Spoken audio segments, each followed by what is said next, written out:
This is weird.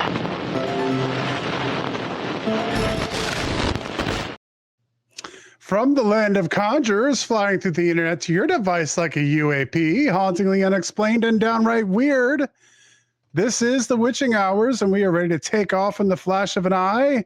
Good evening to one and all, wherever and whenever you are listening to this program. I am Frosty, and joining me, as always, is the medium Jenny Lee. How are you doing, Jenny? Are we still calling them UAPs? I don't know. We'll have to talk to the congressional, people to find out what they've decided to call them.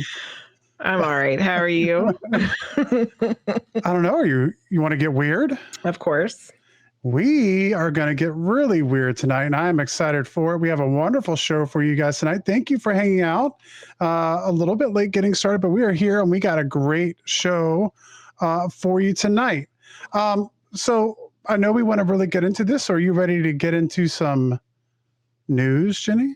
Yes, sir.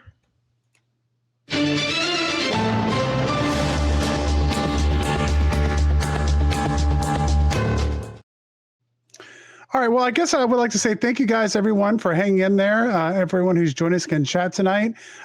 We have a really interesting story we're going to talk about tonight. So if you got questions, make sure you put them in chat, and we will get to those, and we will get the questions or the answers to your questions. I also want to say, if you are watching us at another time in another place or wherever you happen to be, if you can hit that like and subscribe wherever you are, that's always a huge help. If you have not subscribed to our YouTube channel, feel free to go over there and subscribe over there. If you are listening to us on a podcast platform, whether that's iTunes, Spotify, wherever you get your podcasts, leave us a little review there if it lets you, because inevitably that's how what do they call them, the algorithms and everything that's what they like, so more people can find this program. So we appreciate each and every one of you. Okay, so story number one tonight: proposed spacecraft would carry up to 2,400 people on a one-way trip to the nearest star system, Alpha Centauri. Did we see a show about this? Yeah, engineers have designed a spacecraft that could take up to 2,400 people on a one-way trip. Well. Yeah, well, this is kind of similar. On a one-way trip to Alpha Centauri, the star system closest to our own, the craft called Chrysalis could make the 25 trillion mile journey in around 400 years. The engineers say in their project brief, we have some issues we got to work out first. First, we got to live to plus 400. Well, that's not what they're doing. Meaning many of its potential passengers would only know life on the craft. So people are going to live on the craft, have a life on the craft, have babies on the craft. Oh, I see.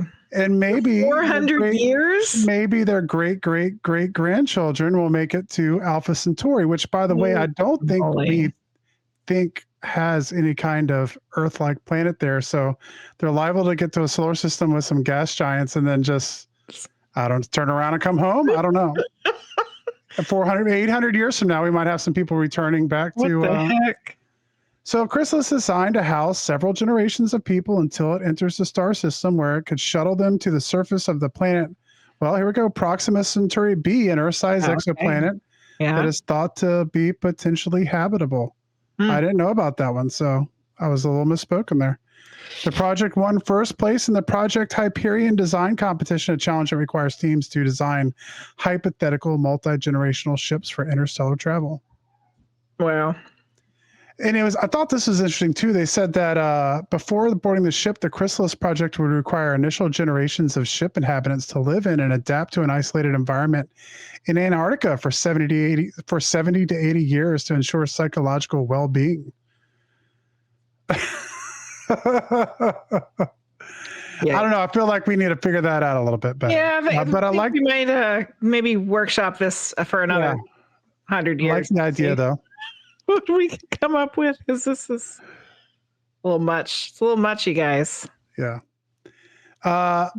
Story number two: eating eggs weekly may lower Alzheimer's risk by nearly 50%. A new study suggests diets including eggs, especially the yolk, may help reduce the risk of Alzheimer's disease. Published in the Journal of Nutrition, the study followed more than 1,000 U.S. adults and found that those who consumed more than one egg weekly had a 47% reduced risk of Alzheimer's.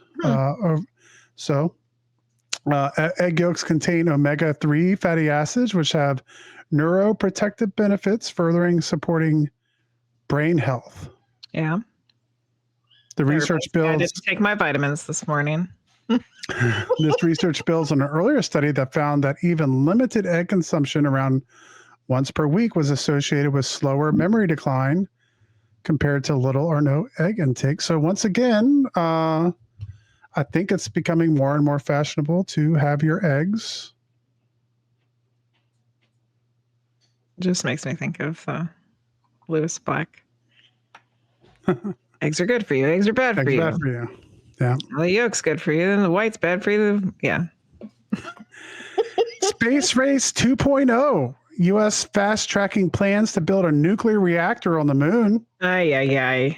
The United States is fast-tracking plans to build a nuclear reactor on the moon in response to China and Russia's growing activity in space. U.S. media reported last week that Sean Duffy, NASA's interim administrator and U.S. Transportation Secretary, said the country could complete the project as early as 2030. So we can go screw it. Build a nuclear power plant on the moon in what, 4 years? 5? Are you serious? It will also be much stronger than anticipated. While previous designs assumed the nuclear reactor would have around 40 kilowatt power, it's now expected to have 100 kilowatts. This dramatic increase in power is expected to provide stable power for future bases on the moon.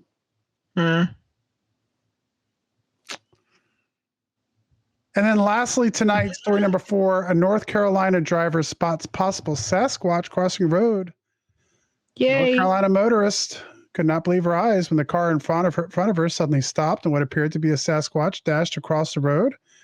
The peculiar incident was reported to the Bigfoot Field Researchers Organization by witness Susan King, who explained that the sighting occurred on August 1st as she and her fiance were driving to the town of Highlands. Their trip took a weird turn when the car ahead of them slammed on its brakes. What caused the curious action, King said, was a large black creature that scrambled across the road on 2 feet, jumped over the guardrail with ease, said the witness. Said it was a very tall creature with long arms and dark hair. She said that she was a Sasquatch skeptic, but I've truly never witnessed anything like this before, and was seemingly left with no other explanation than that she and her fiance had a Bigfoot sighting. Sweet.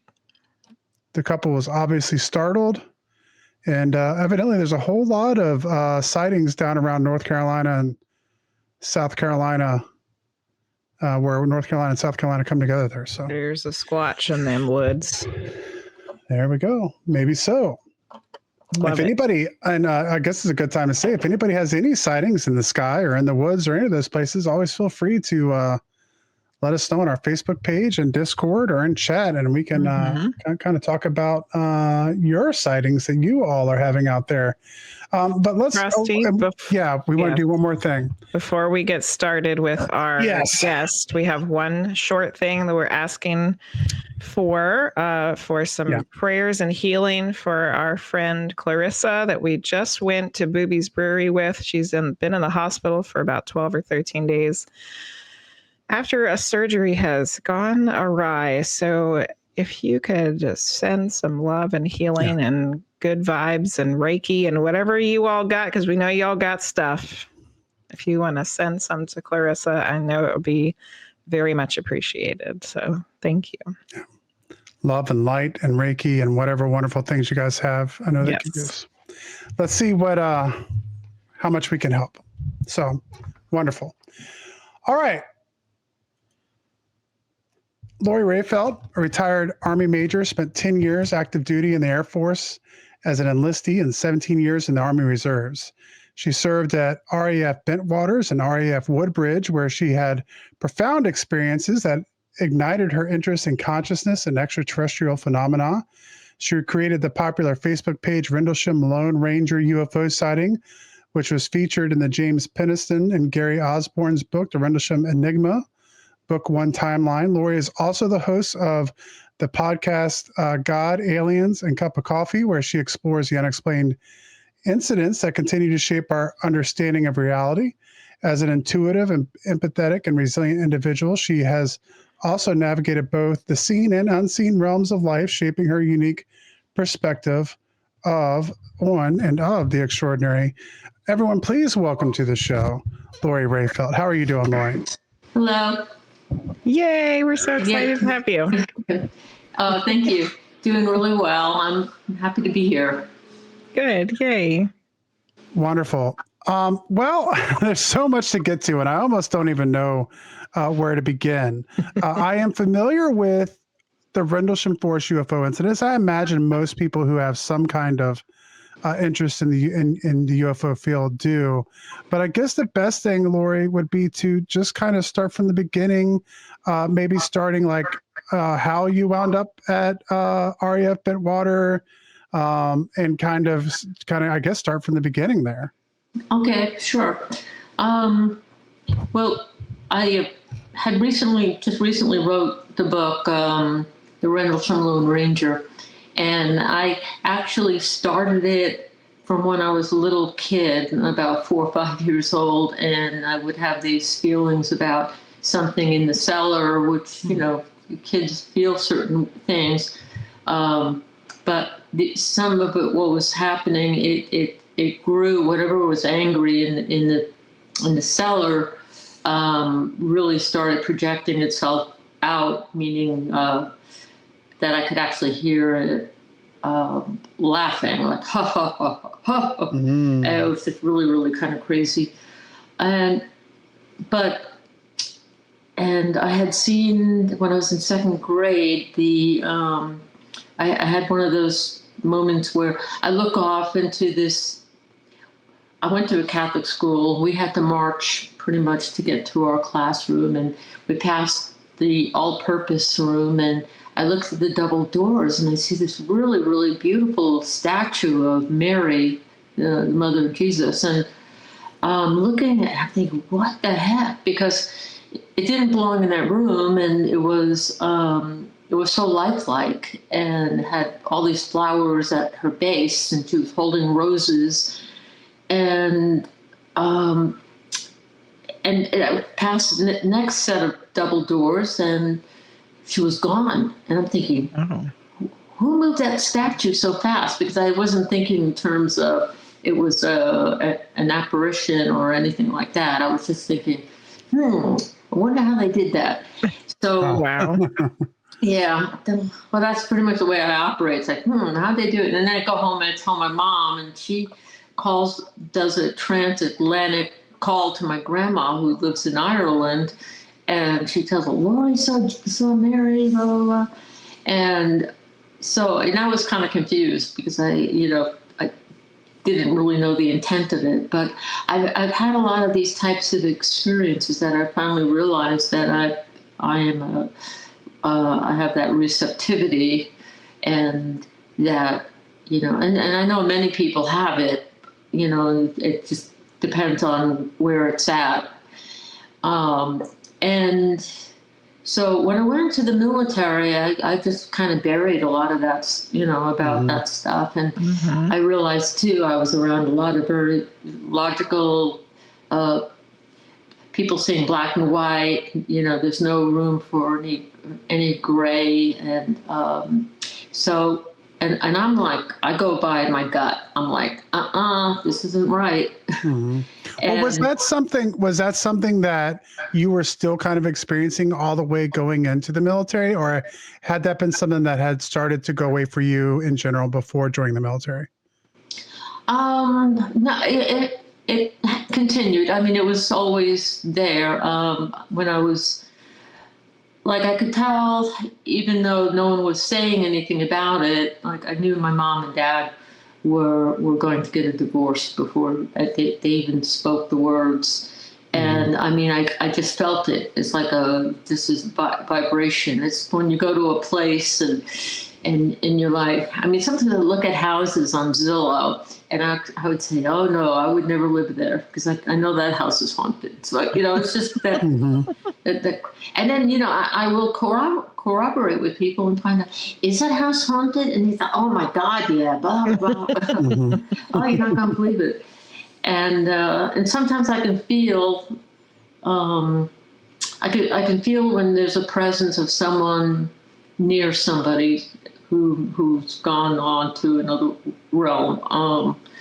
Like I remember this woman. She was sitting next to me at a picnic, and all of a sudden I just felt this vibe that this woman with short hair and was standing over her, kind of stocky, and I finally asked her. I said, do you know this person? And I described her to her, and she said, that's my sister, and she passed away.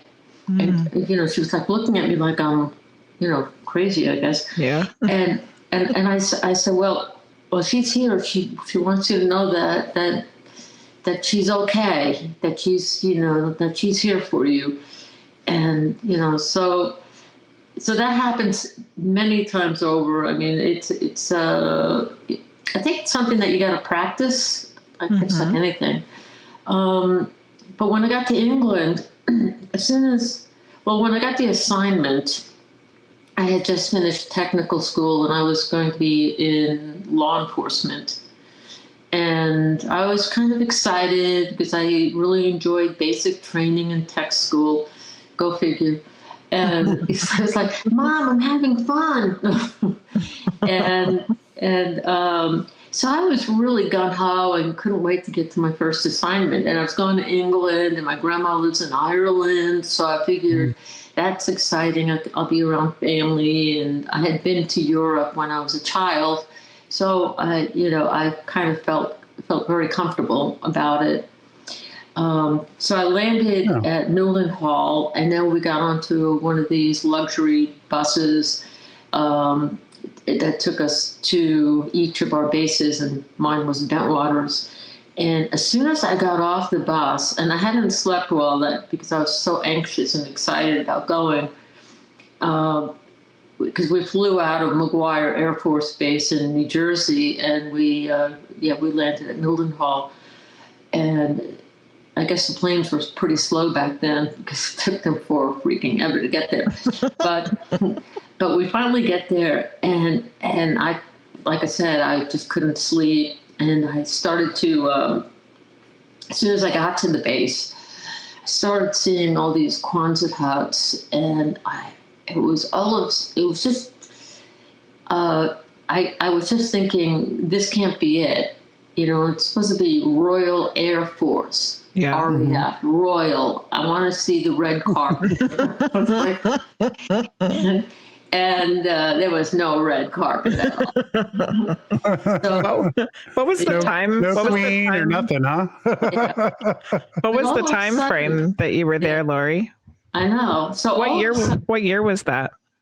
This was May 1978. Okay.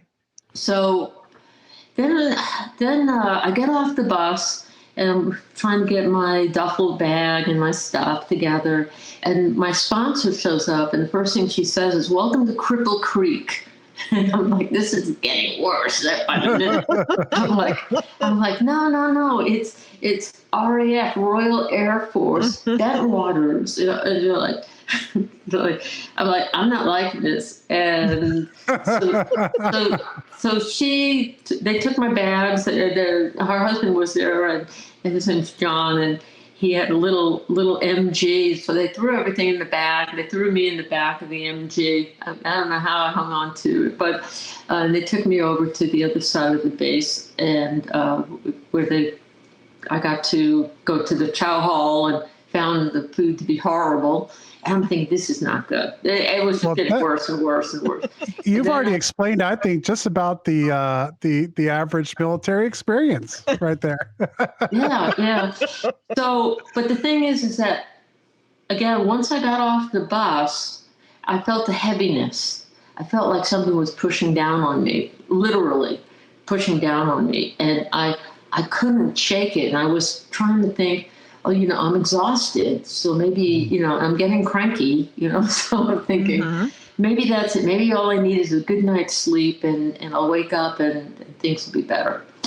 And so that's what I did. So I went to sleep and I woke up the next morning and it was still there. That heaviness was still there. But my sponsor's husband decided to take me around, and he was driving bat out of hell throughout the winding little country roads. And it was, that was really, really exciting. I'd have to thank John Fraser for that. And I just didn't want to get out of the MG. I just wanted to stay, go driving around these roads, bat out of hell, and just, listen. He had the music suite playing, so ballroom bliss. Oh, that's a great song. So anyway, it was just a lot of fun. And then it came to the end, and he took me back to the dorm, and I'm like, "You mean I gotta leave?" And then he said, "Yeah, you gotta leave, and make sure you get to your training early in the morning and whatnot."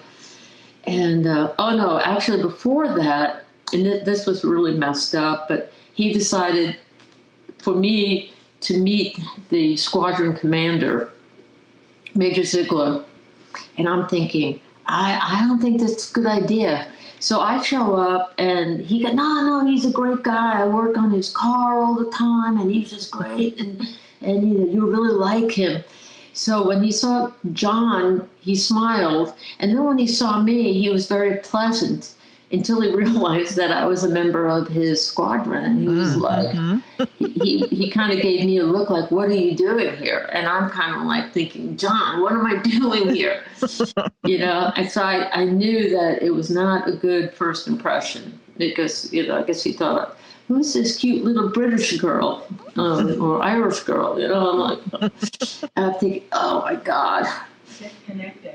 So I got to see his, anyway, so I left there, went back, and then it was the negative energy. It was the people there. It was like there was a sarcasm to it. So I got to my training the next day. I walk into the Quonset hut with this little potbelly stove in the middle, and I'm thinking, oh, this really sucks, and they're ignoring me. There's like 2 or 3 men in the room sitting behind their desk, and no one says hello or, things that you would expect. Yeah. So the guy finally one of the sergeants looked up and said, oh, your trainer's not here. You can sit over there. So, okay, I'll sit here. So I sat and waited and waited and waited. He finally showed up like an hour later, and then he was like, well, you got to do this, this, and this, or blah, blah, blah. I'm like, no, I didn't know. That's why I'm here. That's why I'm training you. And then he said, now go to lunch. So I went to lunch, came back, but it was the same kind of treating me like I was dirt. Like, At that time in the military, was there still very few women? Yeah, less than 5% of, and at that time too, I didn't, I just finished high school. I was 18, and so I didn't expect this. I guess I expected people to be more accommodating. I was thinking, well, they opened up the academies to the women, so you gotta accept me. Yeah, but. Yeah, still took a long time for that, I think. Yeah, unfortunately. Yeah, and then I finally got onto flight, flight is like a platoon. So it's like, so I finally got onto flight, and I was working swings and mids, and I was trying to get acclimated. It just wasn't easy. I didn't sleep in the same area where the rest of the squadron slept. Mm-hmm. So I was in a dormitory across the base. It was the 3rd floor of a building that held all the women that were enlisted. that worked at the base. So there were about maybe 20 of us, if that much. Yeah. So, and I didn't think much of it, except when it got to the point where I would have to go, somebody would call the law enforcement desk and say, oh, there's a man in so-and-so's room after hours, which is you're not supposed to do. Yeah. So next thing you know, I'm banging on the door of somebody I'm going to see later on in the evening saying, you're not supposed to have a guy in the room. Now I'm going to have to apprehend you, So it's like, you got to be the party pooper, yeah, Lori. So you're making all kinds of friends. Yeah. I know. Everybody's favorite person. It's like but then it got to the point where there was, so many men, and I didn't even go to the senior or junior prom. I was not, I think I was attractive enough, but I don't know. So now all of a sudden I've got all these guys banging on my door, wanting me to, and I just kind of felt like, it was just too much, too fast, and I couldn't really tell who wanted to be a friend and who wanted more, and so that was really kind of uncomfortable. It kind of pushed me into being more isolated. And then when I started working on flight, I learned about this whole concept of law enforcement means, especially when you're E1 or whatever, you're going to be a gate guard. Mm-hmm. And I got on the gate. Now, I grew up on Long Island, and we didn't have any bases. So I really didn't know about gate guards, except for 5 minutes during technical school. They thought, okay, stand here. Okay, wave a few cars onto the base. Okay. All right, let's get on to the next thing. And only to find out that was going to be majority of my time. Wow. There for the 2 years was going to be standing at a post and waving cars on. And but we, everything so far at the base, I just knew at that time I had that heaviness feeling over it. Mm-hmm. And then I had learned, people would talk about, oh, yeah, you're in the most haunted county in the world, Suffolk County. Of course, then I say, oh, I'm from Suffolk County in New York. They're like, yeah, it's probably haunted too, I bet. And they said, oh, yeah, there's Eastern Charlie who walks the runway at our sister base. So it's no longer working at Bentwaters. I would also be working at RAF Woodbridge, and that wasn't royal either. So just a question I've always had about RAF, Bentwaters and Woodbridge, is how far apart were they, roughly? Probably less than 5 miles. Okay, they were pretty close.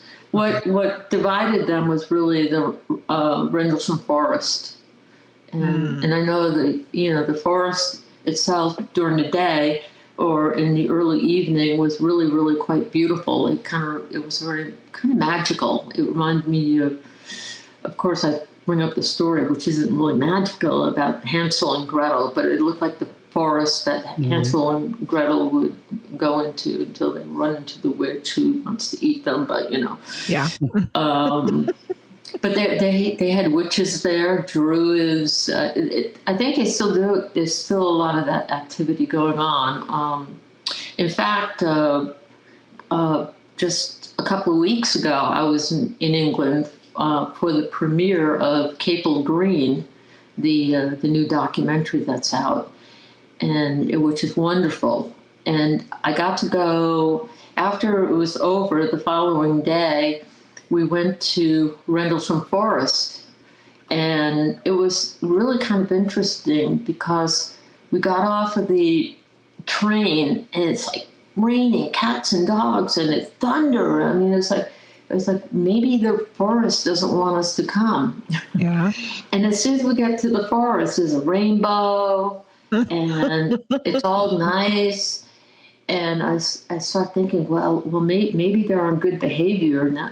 Because before it was like, no, they, it was pretty the atmosphere was angry. Yeah. So So, but it was kind of nice. And then this woman, she's a journalist in Spain. She was with us because I was with my sister. So it was my sister and I, and she was there. And of course I left my phone in the car. So she said, "Where's your phone? You got to take pictures." I'm like, "Yeah, you're right. I feel." so she said, "Here, take my phone." So I took a few photos, and one of it was just seeing my sister and a woman, Penny, who's her partner had passed away unexpectedly. His name was Derek Savory, and he did a lot of investigation of what happened at Rendlesham Forest. So I kind of felt like he was there with us too. And when she showed me the photos later on, she's like, "Do you see something in the?"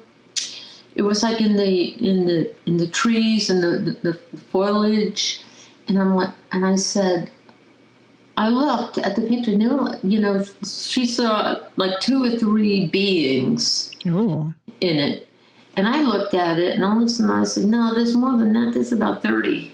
Oh wow! And then I showed it to the guys at who were part of the Cape Green. And they looked at it and they were like, holy mackerel. And I said, well, the good news is they were very pleasant. Oh, good. They were on good behavior. They were welcoming. That's the way I felt. Yeah. I didn't feel the negative energy. Interesting.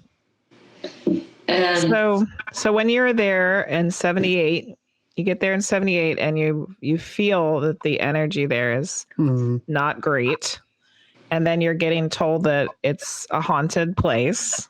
Yeah. And then this UFO activity happens. Where were you when these experiences happened, and what kind of experiences did you have? Yeah, well, I'm getting there. I was digressed a little bit about what I did recently. When I was on flight for the beginning, it just seemed like I was getting used to each of the like the gates and going on patrol, and then we got to the point maybe 6 months into it. I would go over to, on the Bentwaters side, I would have to go over to what we call the Ivy Lodge gate, and there was this locks, that liquid oxygen, that I would have to go up to the gate and get out of the car because somebody would put a note behind it saying that, did you check your lock or something? It was just kind of to make us physically handle the lock at the locks.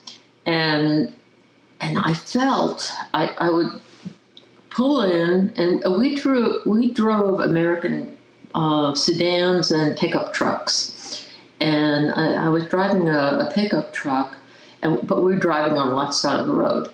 So going down this road, on the left side is a fence line, and on the other side of the fence was off base. So I'm going, and all of a sudden I felt, and it was presented itself in my head of what it was, and it was like this man that I call him Swamp Man because it looked like he spent a lot of time in water, and he was kind of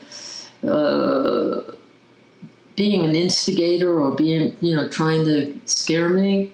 And I wouldn't look because all I knew is I had that fight or flight feeling to get the hell out of there. But I had to get out of the truck, run over to the lock, touch it, run back into the truck. I put the truck in reverse, flew out of the area. And but every time I had to go there, especially during the midnight shift, it seemed like that happened at that time. And wow. And I did talk. Some people said there was a story about somebody similar to what I described, because they said at one point, hundreds of years ago, the place was underwater or something. But what was interesting is that I knew without seeing it, because there was all this vines and different things in front of the fence that you couldn't see through it. There was a pond. I said, I know there's water there. And it wasn't until, I don't know, 15, 20 years later, 15, 20 years ago, that I went on Google Earth and there was a pond there. And sometimes when things like that happen, I'm always like, damn, because it kind of scares me that, when you know something that technically you shouldn't really know, but somehow you know it, and you see it, it kind of takes me aback, I'm just kind of like, and I see it as a gift. I see it as a gift that I'm not that good at it. I know you're a medium, and I would be probably, I don't know, not so medium, I guess. Well, it sounds like you have claircognizance. You have a sense of knowing. You just know things without knowing it, and that's one of the many parts of being psychic and medium and intuitive, for sure. Yeah. So when that happened, of course, a lot of the sergeants, at that point, it didn't take long to realize that there were some of my colleagues, the people I worked with, the airmen were, some of them I would say, making friends with, but a couple of the NCOs, especially my supervisor that I started, he wouldn't even talk to me. So, it was just kind of, so I couldn't go back and say, you know what, it's really scary over there. I don't like it. Yeah. And I don't want to go by myself, or to say, there's a monster over there, and nobody's going to listen to that. I just had to kind of, what we were taught then was, you suck it up. You whatever's going on, just take it in, but you don't have to let it out. And then there was East Gate. Now most everyone that worked on East Gate, especially in the night, that place is really, really scary. That's right where a lot of the activity happened with the UFOs and whatnot. And so that was where they say East Gate Charlie was a pilot. A German pilot who flew toward the base. Back then, because the runway is so long, it was considered a crash base. So a lot of the planes coming in from Germany, would land. And apparently, anyway, he died somehow, and was probably not a good, I think he was decapitated or something. Oh, no. So they say he walks around the runway without, holding his head in his arms. Jeez. And the fog would roll in, because we were probably about 2 miles, if that much, from the North Sea. Oh, wow. So the fog would roll in, and then you could hear the foghorn of the lighthouse that was there at the time. And it was just really creepy. If you started looking at the fog, you'd start thinking you could see things in there. So of course I would crank up my little radio and listen to my cassette tapes, like, the sun will come up tomorrow.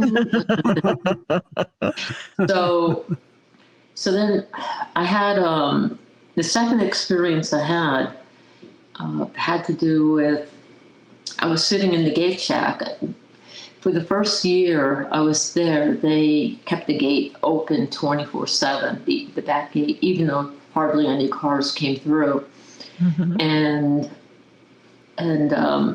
so when they left me at the East Gate, it was dark, and it was sort of, you knew you had had a landline if I needed to talk to, say, the desk sergeant. But chances are he didn't like me anyway, so why would I want to talk to him?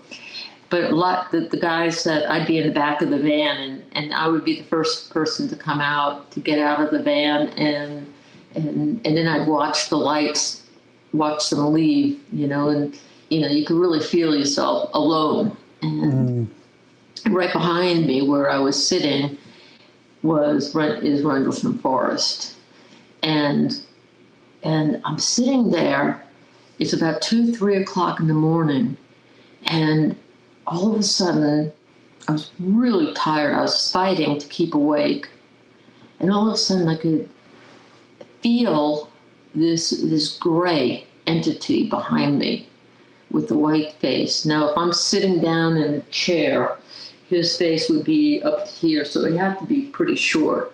When you're sitting in a chair, it wasn't standing. But he kind of did this flash thing in my mind, and said to me, he said, like, I know you're scared, don't turn around. I'm just observing, something like that. And I'm like trying to keep my eyes open, and I'm thinking, you can observe all you want. I'm like, just don't show yourself to me, and I'm not going to turn around. So that happened, and it was interesting because if you think about it, the gray must have been somebody. I guess that was his job, was to observe, and I do think that because of me being intuitive, really opened it up. I think they knew that they could place things into my mind, and I would figure it out. So for that experience, did it feel like he was physically there, or do you feel like you were like picking up on his energy? No, he was physically there. Oh wow! Yeah, he was physically there. And at 2:30 in the morning in a forest by yourself. Yeah, that's pretty scary. Well, then I realized. I mean, he was. What was projected in my mind was he looked deathly white. He looked almost like grayish white. And so then of course, that at certain points the patrol comes by, and of course, again, I'm not sharing this information either. Yeah. And because there was the commander, if you act, first of all, I was under the magnifying glass because I was a woman, but if I started trying to find out more about what I was feeling and witnessing, then they would probably railroad me out, figure out ways of getting me out without, Yeah, I can only imagine. Yeah, planting. I'd seen people where they planted marijuana in the dormitory room and whatnot. So I can only imagine, Lori, because those are still. These are things that active duty, people who are active duty now still struggle with. But even in the civilian world, pilots, people are afraid of coming forth with this information. So I can only imagine how you could have felt as a young woman in the Air Force. Already, as you talked about, people being suspect because that's still being normalized at that point. So I can imagine that would have been horrifying. I can only think to try to even think about talking about something like that. Oh yeah. Then it was about 1970. I'm thinking. Let me see. Yeah, 1978. They moved the nuclear bombs from RAF Woodbridge over to RAF Bentwaters, and I know that because they had me stand watch, and they said, if anyone comes over that hill, you shoot them. I'm like, okay. And then of course I'm sitting there thinking, would I really shoot somebody? I don't know. Yeah. Well, that actually answers a question that I had, because I was curious what was going on at RAF, Woodbridge and Bentwaters. Like what was the reason that, because I know all I've heard before is that there was, secret stuff going on there, but I've never heard of what was actually going on there. Yeah. So we had nuclear weapons. And was I guess, coalition between the Royal Air Force and the U.S. military, or? Well, I was talking to this guy, Ken Kern, who actually he helps me with the Rendlesham Lone Ranger UFO site on Facebook and trying to keep the trolls out, that kind of thing. Yeah. But he told me that he used to work RAF Woodbridge when it was a weapons storage area, and there before they moved it. And he told me they put tens of millions of dollars into that storage area to make it, I guess, state of the art at that time. And then all of a sudden they decide to move all the weapons over, and they're not really using it. If you are watching the show or hanging out with us now, then you already know Medium Jenny Lee. But did you know you can book a private session, explore her spiritual services, or check out her latest content all in one place? Head over to mediumjennylee.com. Whether you're seeking guidance, answers from beyond, or just curious about what the spirit world has to say, Jenny offers personal readings, mentorship, and more. Don't miss your chance to connect directly. Visit mediumjennylee.com and take the next step on your spiritual journey. Your journey to the weird is just a click away. So that gives me a good segue for this part. Was now they classified the area at RAF Woodbridge as a non-nuclear munitions area. So it wasn't a storage area. And I was not allowed, at the time, women were not allowed to be in the security side of things. So I couldn't guard bombs or do anything like that. But I was thinking to myself, who would want to do that? I mean, yeah. So anyway, I couldn't do that, but they could send me into the non-nuclear munition storage area, and I could be locked into this area. I had the key, of course. I could be locked in this area, and my job was to do the building check sheets and whatnot. So I get into I get posted, and I get into the area and lock the gate, and I put my stuff in this little gate shack that looked like a telephone booth. And then I had my check sheet in hand. It's raining, it's cold, and it's dark. And I walk about 20 feet, and all of a sudden I see this huge, in my mind, okay, this huge 7-8 foot tall praying mantis. Oh, wow.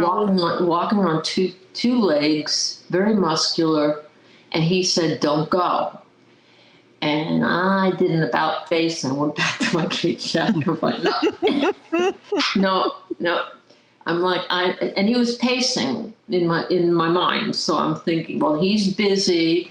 I can wait till it becomes sunrise, and I'm just going to sit in this gate shack. I'm not going back there. Wow. So, and the funny thing is that I had talked to a couple of, I'm trying to think of her name, Linda Moulton Howe. Yeah. And she had mentioned to me that she goes, well, you do know there were mantids there. And I always felt like saying, well, no one gave me the memo. So I didn't. Yeah, I mean, at that point in time, I think people, UFOs and ETs are still, today they're still taboo, but at that point in time, they're definitely, and I don't little think green men. Yeah, they're just little green men or the little grays or whatever. Nobody's talking about a mantid in 1978, that's for sure. No. Yeah. No. Yeah, and this was now we're getting closer into 1979. And then the next one that happened was I was out at East Gate, and I was working a swing shift. So it was probably about maybe 5 o'clock in the evening.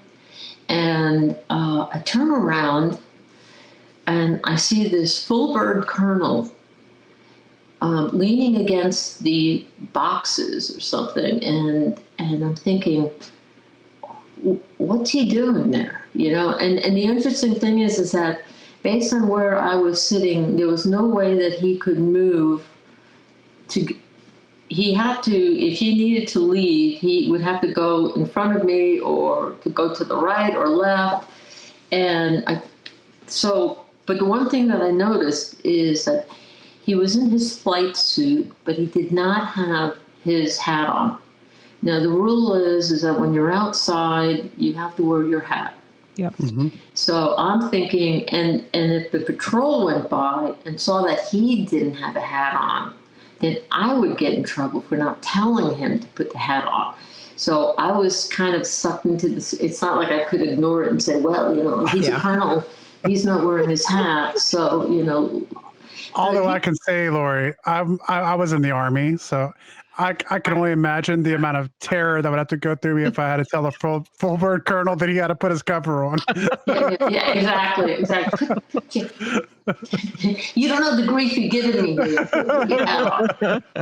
So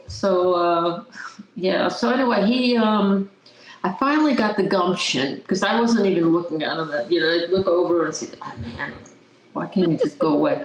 And I finally got the gumption to finally go up to him and tell him. Now he was leaning against these boxes, smoking a cigarette, and he looked really laid back.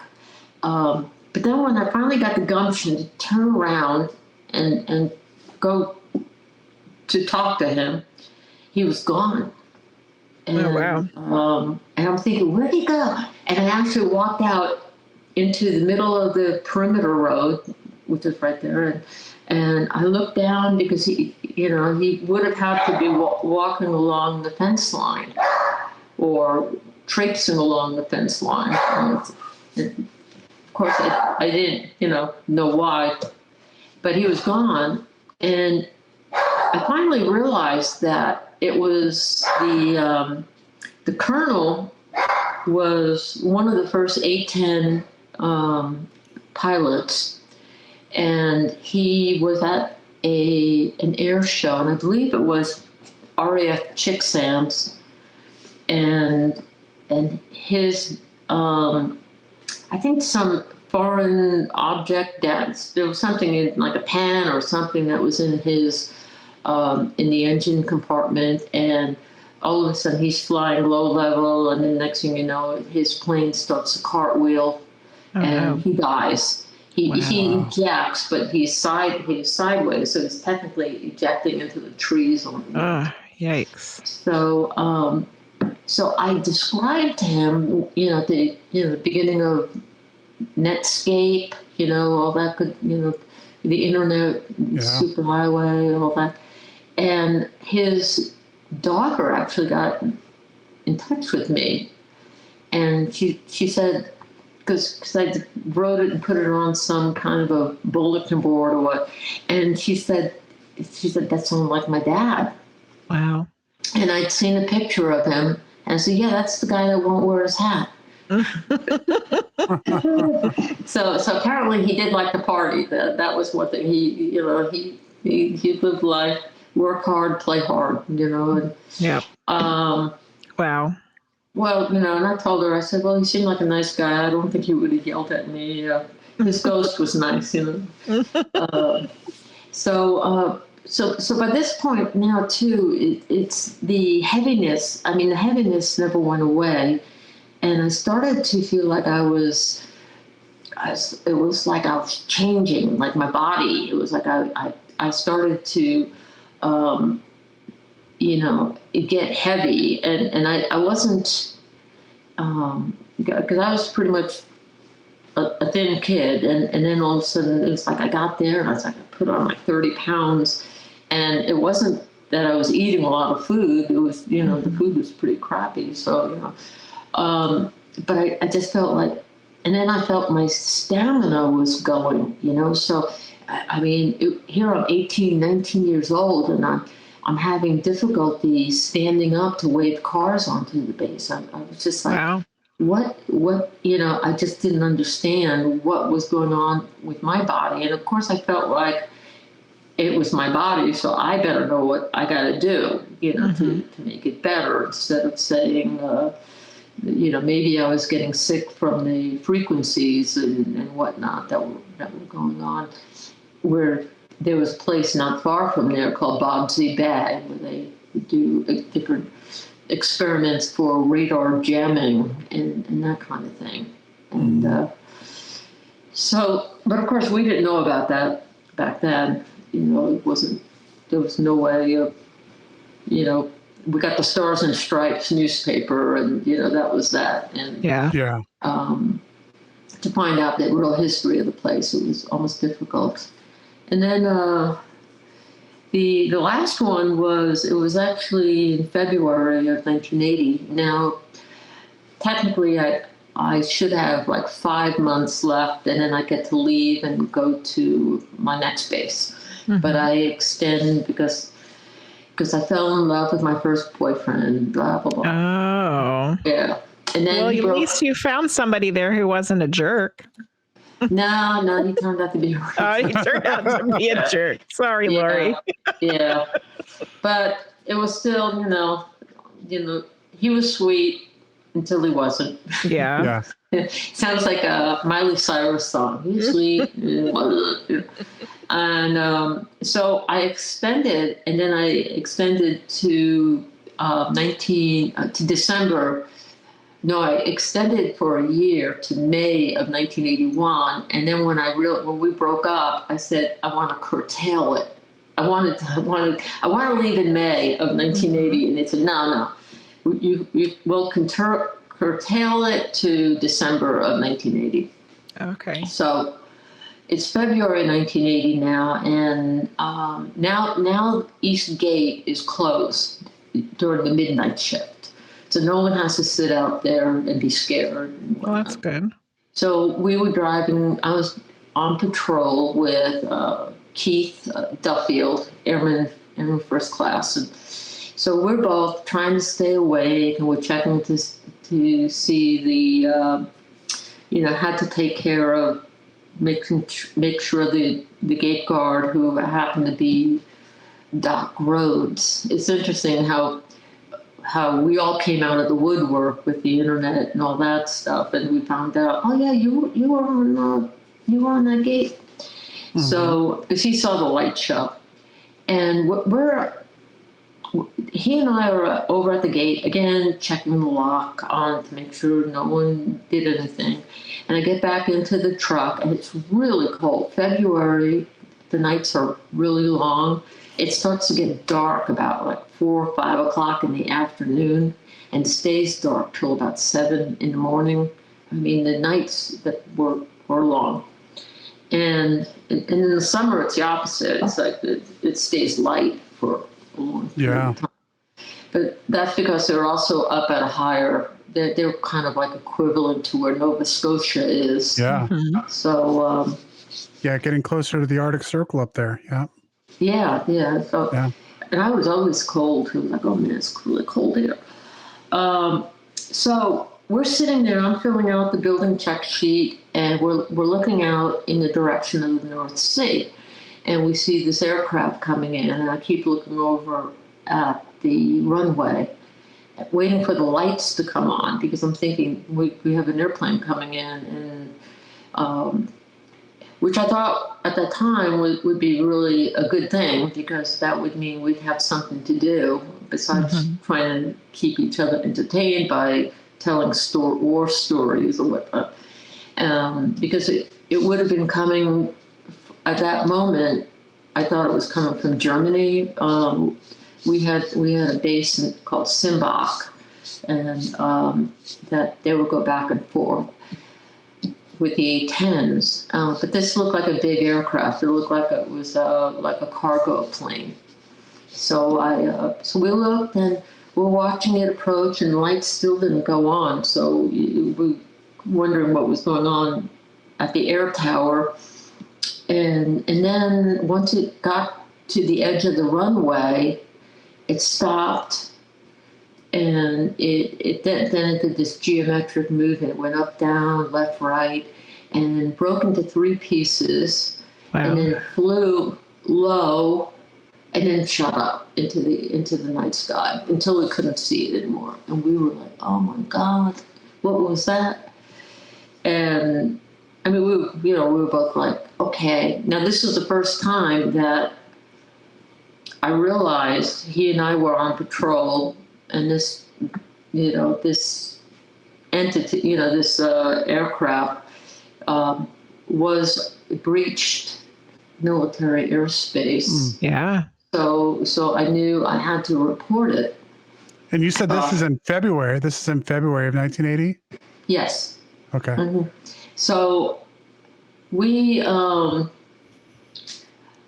sitting there, and finally hand the radio over to Keith, and I said, you got to call this in. And then he looks at me and he goes, no, you're the lead patrol, you got to call it in. I'm like, but you don't understand, people don't like me. They're gonna make fun of me, and I'm gonna hate it. Lori. I know. So so anyway, I called. I was like, police control. This is police 4. Be advised. We saw this aircraft, but it didn't, And all of a sudden, the desk sergeant, his name was Adam Cohen. He said to me, he said, go into the gate check and get on the landline. I'm like, good idea. That way I'm not broadcasting this world. So I get on the landline at Eastgate, and I said, look, as the aircraft came in, and then it did this geometric movements and broke into 3 pieces, didn't make any noise, and he said to me, well, go over to the air tower and see what they found out. I thought, that's excellent idea. So I get over to we drive over to the air tower, and it's a tiny little air tower, and the stairway is on the outside, and it's metal, and of course it's like if you hold your hand on it, your hand's going to be stuck to it because it's so cold. Yeah. And we get up to the door, and the door is like really heavy that if you knock, you can't, you could barely hear it, it's like, so you have to kick the door, kick it a bunch of times to get the person, whoever's locked themselves in there, to answer the door. So so the airman answers the door, and he looks disheveled. He looks as if he'd been sleeping, and I was like, don't tell me. And then he said to me, he goes, well, maybe it was afterburners from a British aircraft. And I'm thinking, no, because it makes noise. This thing didn't make any noise. And he was like, I don't know. And I was so frustrated at that point because I realized that, we didn't have any evidence to say they saw it on any radar or anything. Yeah. Yeah. And back then, everything was analog anyway. So, it would have been, probably they would have had to contact maybe Mildenhall or Lakenheath or some other place. But, we didn't, we only thought about what we had there.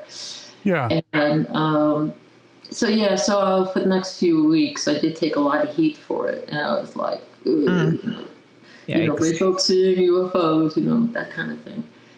And then I started doing what a lot of the guys did, counting my days down, wanting to get the hell out of there and, make it survive, just kind of like low crawl my way out of there, because I kind of thought the military was definitely better than the way I was being treated.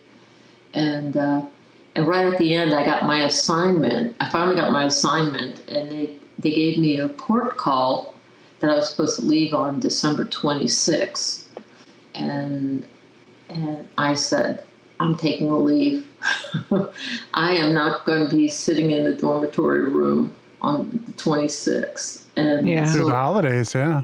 So I flew out commercial to from Heathrow to New York, and but it was kind of a sad time at that time because December 8th is when John Lennon was killed, and I felt being a New Yorker, it happened there. It was just tragic all around, and it was almost like a good I guess it was just the way we left, and I felt bitter. I felt really, really, my experience. I felt really bitter, and I buried all of it in my mind. In fact,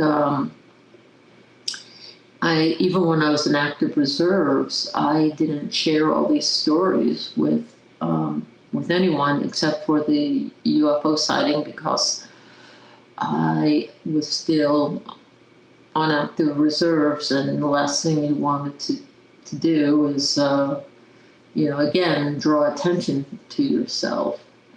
Yeah. And then, but when you retire, then you're like, well, fine, I'm going to share it. Yeah. Even though some guys will say, well, what kind of Kool-Aid are you drinking? And I'm like, Yeah.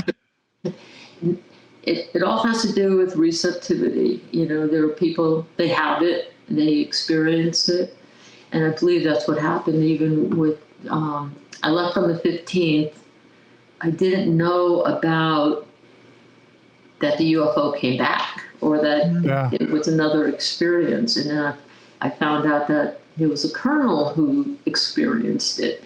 And I was thinking, good, because he's got credibility. I did not have credibility. I was just a airman first. Yeah. So he's got credibility. It's like, good, you handle it. You try and explain it. Yeah. So even many years later, I was still kind of like agitated by it. And, and then I thought at one point, because there's so much that you want to understand, that you still want answers, because... That's interesting, because there's a synchronicity there, right, Lori, for when you were supposed to leave the post? You said you were going to leave December 26th of 1980, correct? Yeah. Which is the date that the next sighting takes place, if I'm not mistaken. Am I right about that? Mm-hmm. Yeah, yeah. The first night was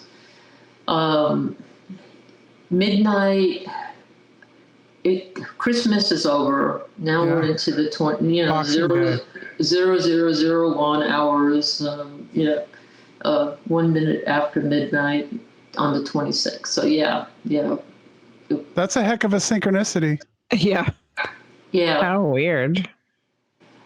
Yeah, I think the same. I thought the same thing, but I felt as if now I'm in kind of like this deep sleep. I get to my next base, and people could tell by my behavior that I was kind of like in a war zone. They could tell, like, what happened to you, that kind of thing. And I'm like, you don't want to know. But it was funny because even trying to get your uniform together, they didn't have a lot of the women's uniforms, so often I had to, which I didn't mind, because the men's uniform pants were a lot cheaper. They were like $10 versus what we had to pay for the women's. And let's see something here. And so anyway, so they're like, what do? You're wearing... So I kind of recreated my own uniform. But I just didn't want to be harassed anymore. And my goal at that point was to get out of law enforcement, because I'm like, I wholeheartedly realized that it didn't fit my personality. And I'm fine with that. I could live with that. So, and there was a sergeant who was at my next base. I was at Lowry Air Force Base in Denver, and he was at the base at Bentwaters. And I went up to him, but he was a tech sergeant or what was it, master sergeant, one or the other.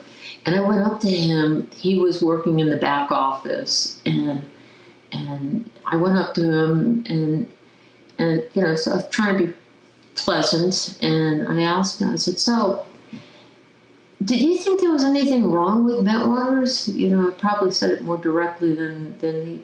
And he had this really weird smile on his face, as if to say, I don't know what you're talking about. it was at that point I realized, again, it was like, don't pursue it. Don't talk about it.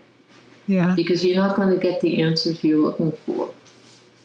So that was, it would have been nice. It would have been nice it would have been cathartic to talk about it, to share what was going on. And interestingly, on December 1st, when I was counting my days down, I had a little piece of paper that had all these little rectangles, and each day I would color in a rectangle and leave it. It was like creating this make-believe to-do list, but it gave me something to do. And it was on December 1st that Larry Warren had actually approached me at the gate. I was at the main gate at the Bentwaters, near the base exchange, and he came up to me and was just chatty, and we were talking a little bit. And I was worried because I thought if the law enforcement truck or car comes by, they're going to say Rehfeldt's homesteading, hanging out with people, and so I was trying to be kind of like pleasant, but I didn't, I could tell he was brand new and, just got the Bentwaters and whatnot. And that was Larry Warren.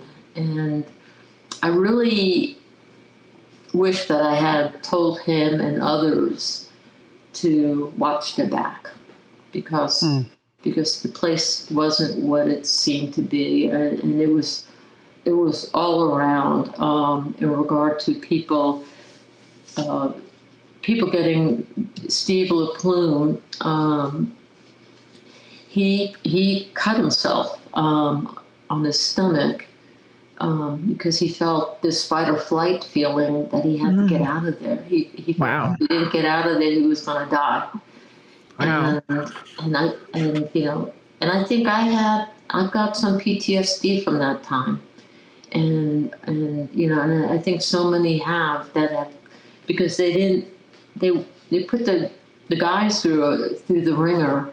Yeah. They always say, well, what about you, Lori? Did they put you through the ringer? I'm like, yeah, they kind of did, but it was more or less they shut me up pretty good. They shut you down. Yeah. I was marginalized,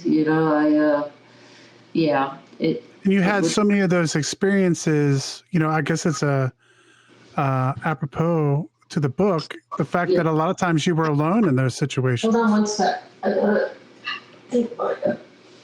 Let's see what we got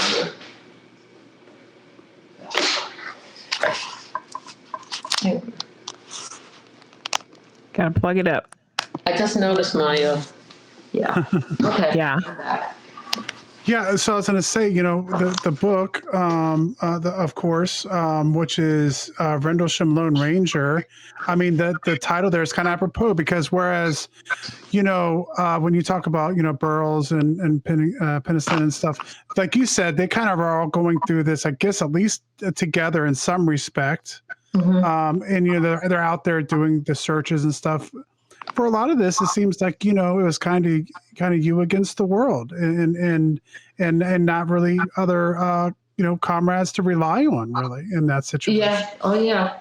Well, the reason I came up with the Rendlesham Lone Ranger page is because I got kicked off of the Justice for the 81st Security Police Squadron Facebook page because my encounter didn't happen in December. I'm thinking, this is nuts.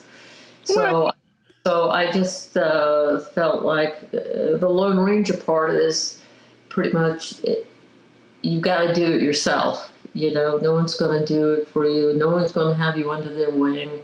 If there's something that you want in your life, you got to go for it yourself and just do it and, push it and do whatever. But I feel like my story is a piece of the puzzle. Absolutely. And there are a lot of, even UFOlogy, there are a lot of men that don't like women, and it's like, do we really have to go through this? I know. Already, Like, yeah. it's 2025, guys. Come on now. Yeah. Well, I know. come on, people, they have to support each other. I know that we're running short on time. We got started a little bit late tonight, but I did want to ask one question because you had all of those experiences where, like Claire, you were kind of experiencing the gray that you talked about and the mantid. I know for some of the others that were involved with Rendlesham Forest, they end up going through doing some hypnosis to kind of find out information later. Is that something that you ever pursued to kind of find out if there was more that had happened when you were at Rendlesham?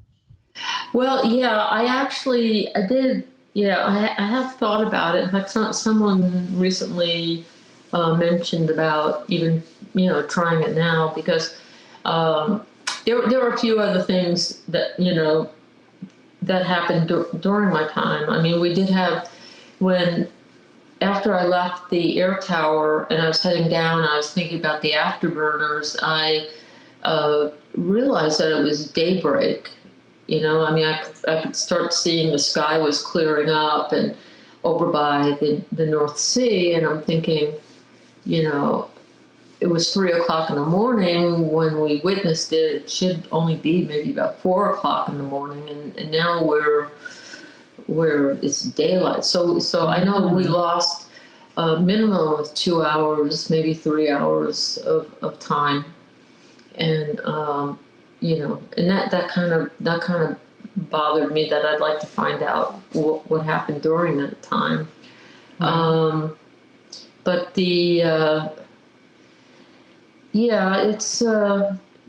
it's definitely a fascinating story, and it still, there were other things that I mean, some of the witnesses I talked to have different ways that it's come out, over time, like whatever's in the subconscious, and mine, it came out to the dream state. I found out that I would be on patrol in my dream, and I'm over in England, and it's raining, and next thing you know, and I keep telling them I don't belong here, and then next thing you know, I'm now on this desert road, and I'm heading down to this place, and I come upon this crater filled with aqua colored water, and Palo Azul is what it's called, and I get a complimentary copy of National Geographic, and there's a pond in the water. There's the pond in this complimentary copy, and it just talk about synchronicity. It just made me fall out of my seat, because then I said, where is this place? And it was about 50 miles, which it's not that much, but it was pretty close to the zone of silence in Mexico. And it and then there was this thing about this attraction of looking up into the sky and seeing the star cluster Pleiades, because I always found it was interesting. You could only see it with your peripheral vision. You can't look straight on unless you have binoculars. And I knew that Pleiades has a part in this whole thing. But then I started researching, how are these things connected? Well, it turns out that the zone of silence, they've got these Palladians that go out and help people if you get lost in the desert, that kind of thing. And then over in England, near Rendlesham Forest, it's Sutton Hoo. The mounds of Sutton Hoo are shaped like the star cluster of Pleiades.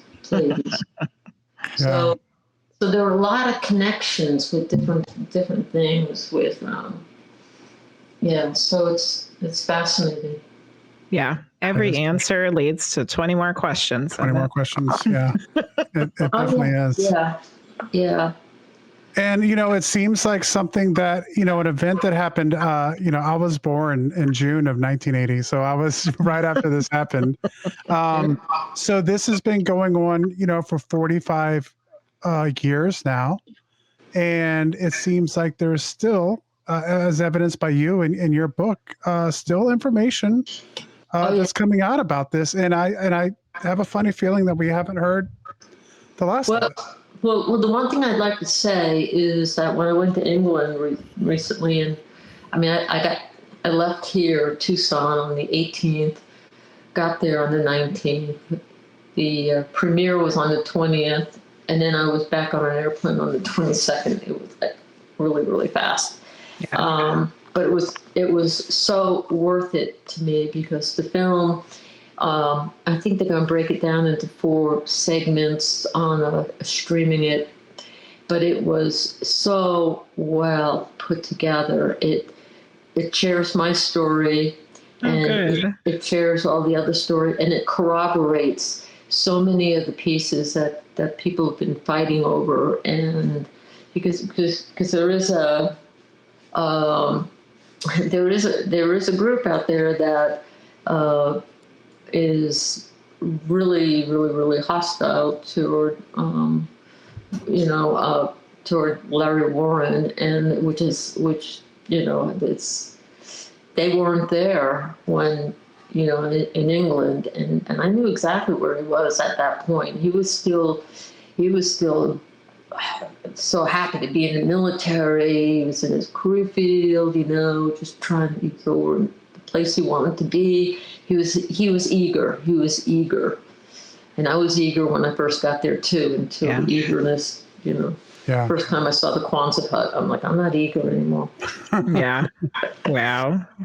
But I just hope that people will watch it, and his story is corroborated by people that stood next to him out in the field, out there when they witnessed the UFO. So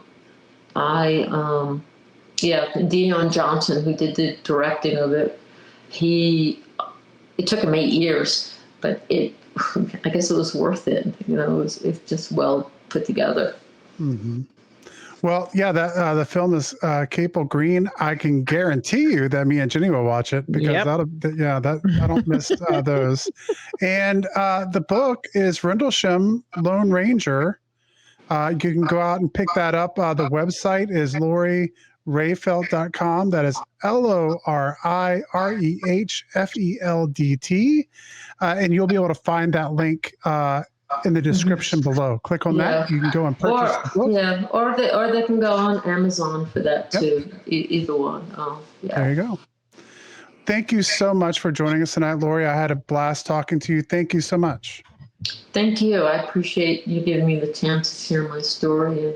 And Lori, I would like to have you back on at some point because I have a lot of questions that we didn't get to. And then after hearing you speak, I have more questions. So we might have to have a part 2 to have you come back on. Well, I do look forward to that. Just let me know when and where. Awesome. You being a medium, I think you can kind of tell by my energy of where I'm at. Yeah. So we can definitely go down the woo-woo rabbit hole together. Oh, yeah. That sounds great. Well, hang on with this story. We're going to say bye to everyone listening, and we'll talk to you just after the show for a minute.